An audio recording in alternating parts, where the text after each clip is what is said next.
These aren't the stories your mother told you. No, these are the other stories.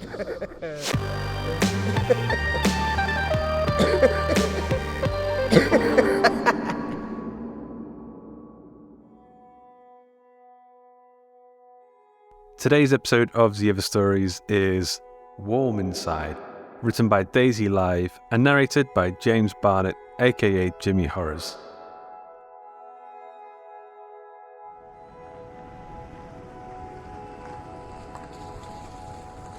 Jez pulled up to the studio and let the car idle while Claire gathered up her mat and bag. "What did you say this was called?" Claire grinned. "For the last time. It's an astral projection workshop." "Right." He tapped the steering wheel. "Where you learn to activate your astral body and raise my vibrational frequency," she cut in. "Are you sure you don't want to come with?" "Absolutely not. Someone has to think about making dinner on this earthly plane." She leaned over, putting her hand on the back of his neck and kissing him slowly. Her hair brushed the sides of his face, tickling him. He smiled under the kiss and breathed in the scent of her apple shampoo. She broke away, attempting to pat down the flyaway frizz of her hair. "I'll be about an hour," she said, opening the door and stepping out. "What do you fancy eating afterwards?" "Chef's choice," she said, winking an icy blue eye. "I love you." "I love you." He waited, watching her run towards the doors of the studio, almost dropping her mat as she turned around to wave at him. He chuckled, waving back. She disappeared inside and he took the handbrake off, heading for the nearest shopping centre. He was thinking something simple for dinner, deciding on a creamy mushroom risotto with lemon asparagus.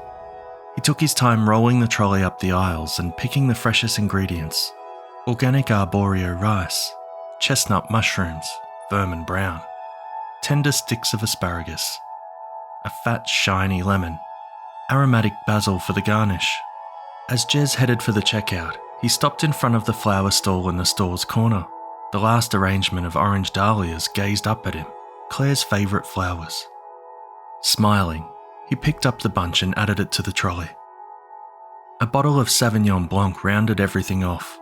The evening was sorted. When Jez pulled back up to the studio, he saw Claire standing outside. He parked in the usual spot and waited for her to run back to him, her brown hair wild in the wind. She didn't see him at first, and he watched her move her head slowly around. Their eyes met, and he lifted a hand in a wave. She began walking towards him. He frowned. Her gait was lilting and slow. He leaned over to open the door for her and she slowly slid into the seat. "Did you hurt yourself, babe?" Claire shut the door. She sat awkwardly in the seat but didn't offer him a response. She looked at him through her lashes, her mouth offering a slight smile. "Need a little quiet time after a heavy session. I get it." Claire often needed an hour or two to decompress after a meditation. He put the car into drive and headed home. Jez unloaded the groceries while Claire headed inside. He watched her trudge slowly up the driveway, one leg lagging slightly behind her. "That looks pretty sore, sweetheart. Why don't you go rest? Put your leg up and I'll start dinner." Claire let herself in through the front door, heading straight for the bedroom. Jez set the groceries down on the kitchen counter. He pulled out the flowers and filled a vase with water, setting the stems inside and pulling the bunch slightly apart. "Can I get you a drink?" He listened for Claire's response but received nothing. Flicking on the kettle to make her a hot tea, he began unpacking the ingredients for the risotto. "Alexa, play Feel Good Friday." The AI paused for a second before responding. "Playing Feel Good Friday on Spotify." Music sprang from the speakers, a jaunty tune Jez knew but couldn't name. He clapped his hands and did a grapevine across to the rack on the counter, selecting Claire's favourite mug, the one with the close-up face of an orange cat wrapped around it. Jez hummed awkwardly, pouring hot water over the tea bag. Steam rose and he wrinkled his nostrils at the smell of the herbal tea. Clicking his fingers, he shimmied down the corridor to the bedroom, the mug in his other hand. "Here's your tea," Jez said as he entered the room. He stopped short. Steam curled upwards, its slinky hands reaching for him. Claire wasn't there. He stood in the centre of the room, unsure what to do. He set the mug down on the bedside table. "Alexa, stop." Tom Jones was cut off mid-woe. "Claire." A small creak made his head snap to the left. The door to the wardrobe in the room's corner stood slightly ajar. Slowly, he stepped toward it. He heard the faint sound of breathing before he saw her. Claire stood in the dark, eyes blank and head bent at an awkward angle. Her mouth twitched up in a humourless smile. Jez raised his hands in placation, as if faced with a wounded, scared animal. "What are you doing in here?" Claire didn't respond, only lifted her left shoulder in a weak shrug. Jez laid a hand on each of her biceps. She was cold, as if she was standing in a refrigerator rather than a cupboard. He guided her out. She swayed slightly, her eyes focused on his mouth. "Are you cold?" She nodded once, twice. It wasn't fluid. It was as if she was relearning the movement. "Get into bed and warm up," he instructed, pulling the duvet back. She sat on the edge of the bed while he undid her shoes, pulling them off and throwing them to the side. He scooped up her legs and laid her down, pulling the duvet up around her neck. She looked at him, that smile still lopsided on her mouth. He took his phone from his pocket and walked out of the room. Flicking through his contacts, he pressed on the name Rob. "Evening, Squire." Rob's voice was warm and jovial. "Mate, sorry for the lack of pleasantries, but I need your nursing expertise." Rob's tone changed. "What's wrong?" "I just picked Claire up from the astral projection workshop." "What?" Rob interrupted, a note of humour playing around the question. Frustration permeated Jez's sigh. "That's not the point, Rob." Jez explained Claire's demeanour, and Rob's tone regained seriousness. "I'll come and have a look at her, but if anything changes for the worse, go to the hospital. I'll be a half hour." Jez thanked his friend and hung up. A noise caught his attention. He cocked his head, listening. It came again, a scuffling from the cupboards above the bedroom wardrobe. He stepped back into the bedroom, glancing at Claire, expecting to see her form in the bed. All he saw were the covers strewn to the side and the place where she should have been. His eyes trailed from the bed up to the cupboards. He grabbed the stool from the dressing table and placed it up against the wardrobe.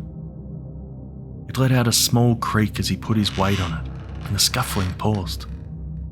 He inhaled as he came face to face with the cupboard door.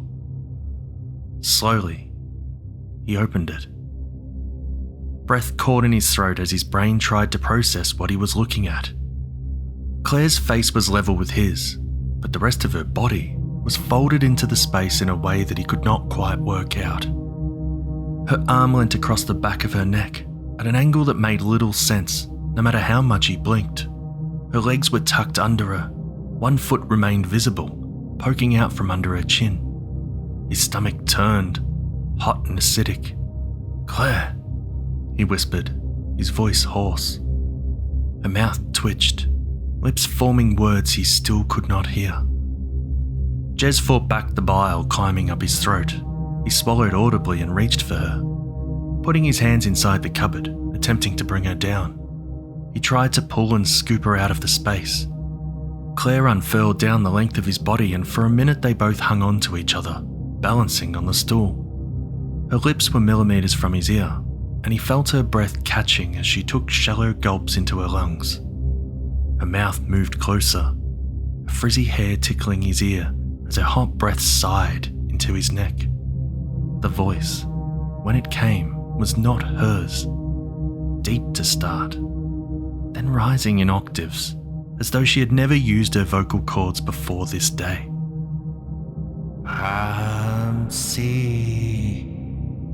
Fear, cold and sharp, began low in his spine, creeping up to the back of his lungs and filling them with prickly, dense air.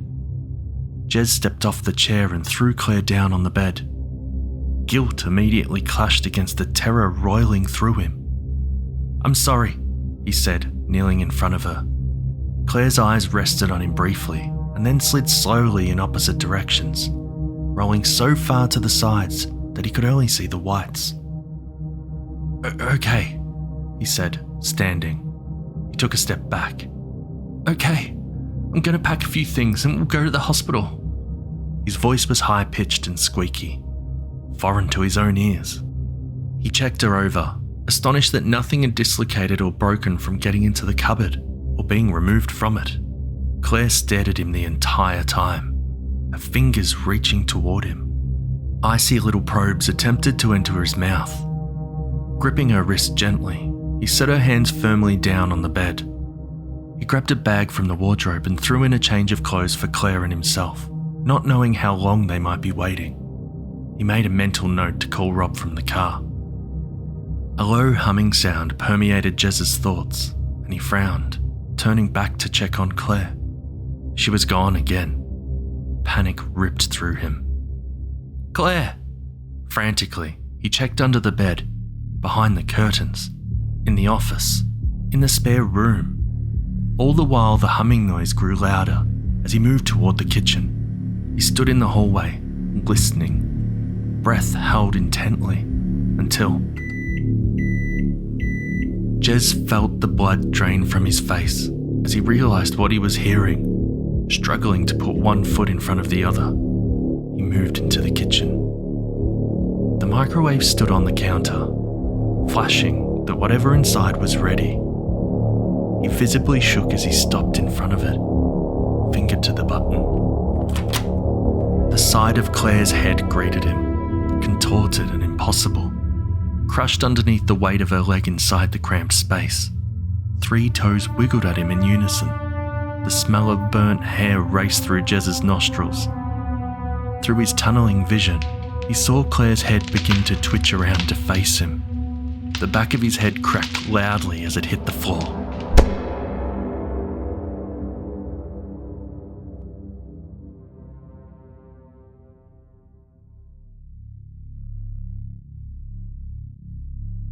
"45 minutes later, Rob stood peering in through the windows at the front of Jez and Claire's house. Troubled, he dialed 999 and relayed his concerns. Within 10 minutes, he entered the house behind 2 police officers. In the kitchen, groceries sat untouched on the counter. Rob took in the bright faces of the Dahlias. So at odds with the rest of the scene, he moved his eyes to the middle of the floor. Jez was obviously dead. His skin had taken on a waxiness and his head was bent sharply to the right, a pool of blood crowning like a crimson halo. Pale, glassy eyes stared upwards at nothing. His jaw hung at an unnatural angle, frozen wide. Too wide, Rob thought as they approached. Jez's abdomen looked distended, as though something had crawled inside him, something large. It reminded Rob of a video he had seen of a boa constrictor eating a crocodile, one animal ready to burst from another. The first cop checked pointlessly for a pulse, while the second called for an ambulance. "What is that?" Rob asked, pointing at his friend's mouth. The cop taking the pulse frowned and leant over Jez, squinting. It looks like hair." Rob crouched down next to him, staring blankly at a string of frizzy brown hair protruding from his friend's mouth. "What the f..." Something moved next to it. The flip of an eyelid as an eye opened behind Jez's gaping maw. Ice blue. Rob leant closer, sure that he was hallucinating. Just a trick of the light. A long wheeze of air came from Jez's windpipe, deep and slow and tinged with something akin to happiness. "Warm inside."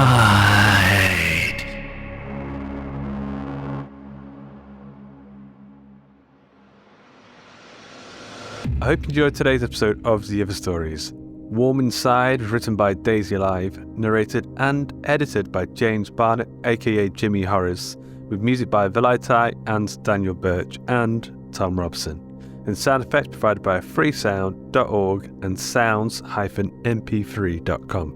The episode illustration was provided by Luke Spooner of Carry On House. With quick thanks to our community managers Joshua Boucher and Jasmine Arch, and to Carolyn O'Brien for helping with our submission reading, and of course to Ben Errington for graffitiing up the streets. in the name of social media. Fight the power, Ben. Fight the power. Daisy Live is an avid horror watcher, reader, and writer. You can find her on Instagram at @crowsandprose. James Barnett is a producer of the Night's End podcast, a short story fiction podcast with tales of horror and the paranormal. Search for it wherever you get your podcasts. You can catch other works of his at jamesbarnettcreative.com.